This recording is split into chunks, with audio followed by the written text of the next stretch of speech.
சுருக்குன்னு நச்சுன்னு ஒரு நாட்டுக்கோழி பெரட்டல் எப்படி செய்யறதுன்னு இன்னைக்கு பார்க்க போகிறோம். இதுக்குன்னு ஒரு ஸ்பெஷல் மசாலா அரைச்சி அதில் செய்கிற இந்த நாட்டுக்கோழி ஆஹா சொல்லவே முடியாதுங்க, அவ்வளோ ருசியாக இருக்கும். 2 டீஸ்பூன் சோம்பு சீரகம், 3 டீஸ்பூன் மிளகு, 4 கிராம்பு, 4 ஏலக்காய், 3 துண்டு பட்டை, ஒரு அன்னாசிப்பூ, இதோட கொஞ்சம் கல்பாசி, இது எல்லாத்தையும் நம்ம வறுத்துக்கணும். இது கூட 4 டீஸ்பூன் தனியாக வறுத்துக்கோங்க. அடுத்து 10 குண்டு மிளகா, 5 காஷ்மீரி மிளகா, 2 கொத்து கருவேப்பிலை, அதையும் நல்லா வறுத்துட்டு வாசனை வரும்போது எடுத்து மிக்சியில் அரைச்சிடுங்க. 2 மீடியம் சைஸ் நாட்டுக்கோழி எடுத்துருக்கேன்.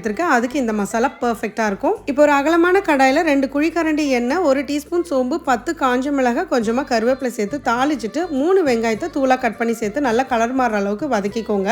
அடுத்து இதுல 3 டீஸ்பூன் இஞ்சி பூண்டு பேஸ்ட் சேர்த்து வதக்கிக்கோங்க. அதே மாதிரி 3 தக்காளியும் சேர்த்து ஒரு 5 நிமிஷம் மூடி போட்டு வேக விடுங்க. இப்போ இதுல 1 டீஸ்பூன் மஞ்சத்தூள், 2 டேபிள் ஸ்பூன் கல்லுப்பு சேர்த்து நல்லா வதக்கிட்டு இப்போ நம்ம எடுத்து வச்சிருக்கிற நாட்டுக்கோழியை உள்ள சேர்த்துடலாம். இந்த மாதிரி நல்லா பெரட்டிட்டு ஒரு 15ல இருந்து 20 நிமிஷம் மூடி போட்டு வேக விடுங்க. தண்ணி இந்த மாதிரி ரிலீஸ் ஆகி வரும்.